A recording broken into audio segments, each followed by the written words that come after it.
ஆதியாகமம் அதிகாரம் 38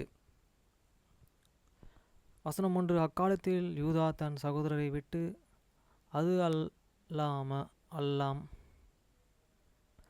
ஊரானாகிய ஈரா என்னும் ஒரு மனிதனிடத்திலே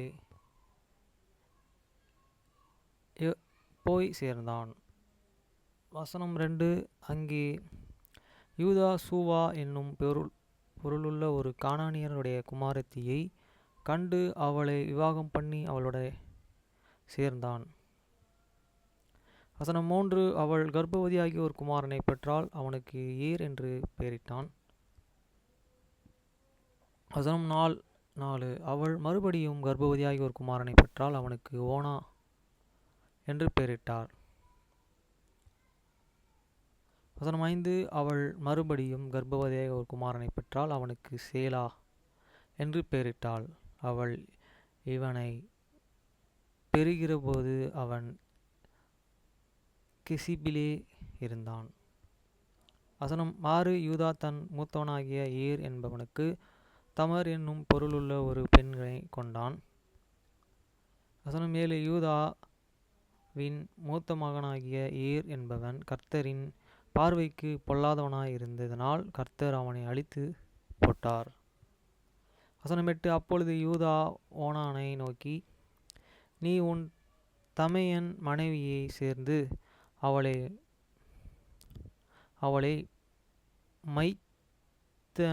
மைத்துன சுதந்திரமாய்ப் படைத்து உன் தமையனுக்கு சந்ததியை உண்டாக்கும் என்றான்.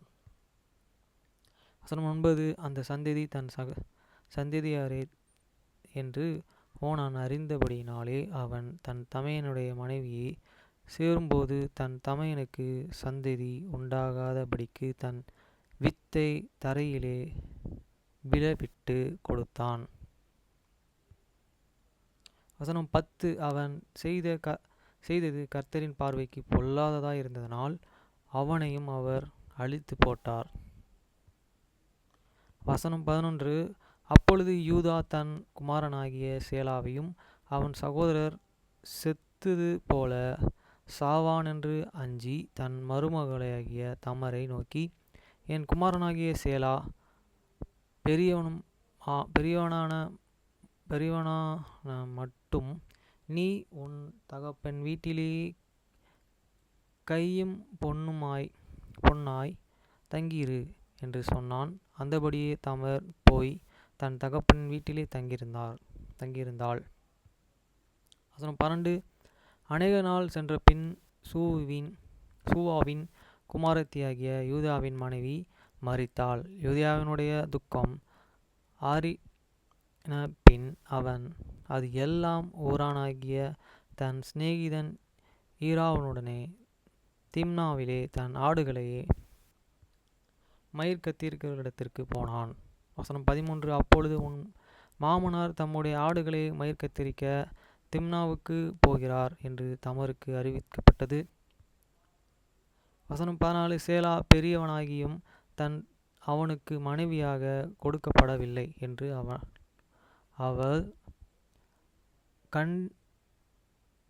கண்டபடியால் தன் கை பொன்னுக்குரிய வஸ்திரங்களையே களைத்து போட்டு முக்காடிட்டு தன்னையே மூடிக்கொண்டு திம்னாவுக்கு போகிற வழியிலிருக்கிற நீரூற்றுக்கு முன்பாக உட்கார்ந்தாள். வசனம் 15. யூதா அவளை கண்டு அவள் தன் முகத்தை மூடி இருந்தபடியினால் அவள் ஒரு வேசி என்று நினைத்து. வசனம் 16. அந்த வழியாய் அவளிடத்தில் போய் அவள் தன் மருமகள் என்றும் அறியாமல் உன்னிடத்தில் சேரும்படி வருவாயா என்று. அதற்கு அவள், நீ என்னிடத்தில் சேரும்படி எனக்கு என்ன தருவீர் என்றாள். வசனம் 17. அதற்கு அவன், தன் மந்தையிலிருந்து ஒரு வெள்ளாட்டுக்கிடாயை அனுப்புகிறேன் என்றான். அதற்கு அவள், நீ அதை அனுப்பும் அளவு ஒரு அடையாளம் கொடுப்பீரா என்றாள். வசனம் 18.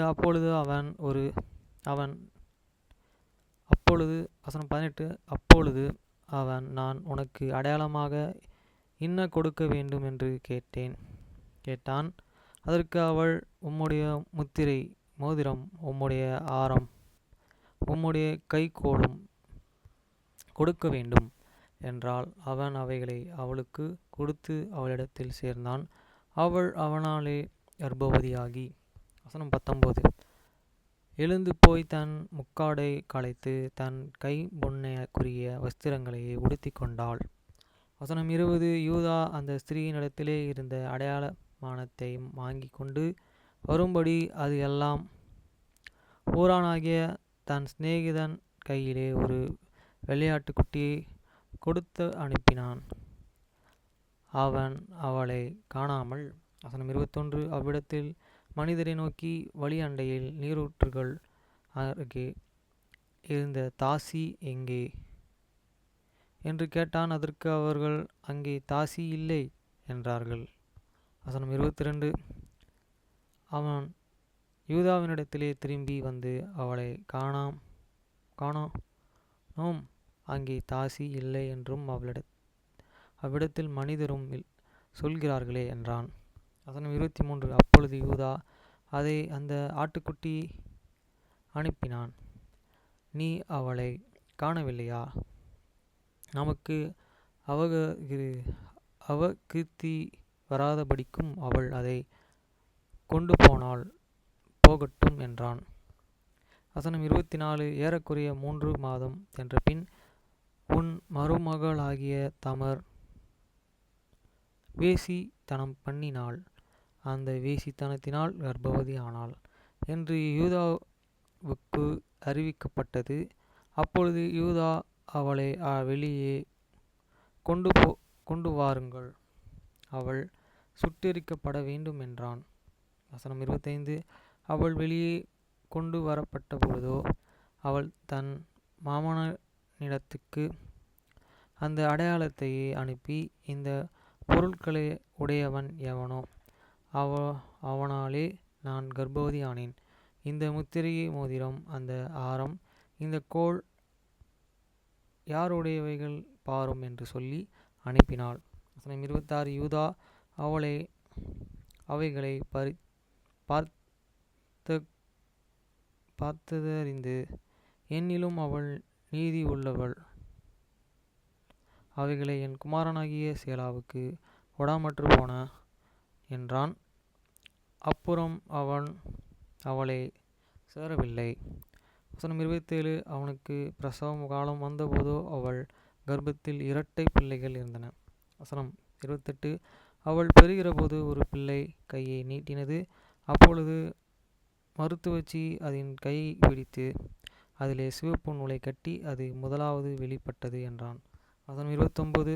அது தன் கையை திரும்பவும் உள்ளே வாங்கி கொண்டபோது அதன் சகோதரன் வெளிப்பட்டான். அப்பொழுது அவள், நீ மீறி வந்தது என்ன?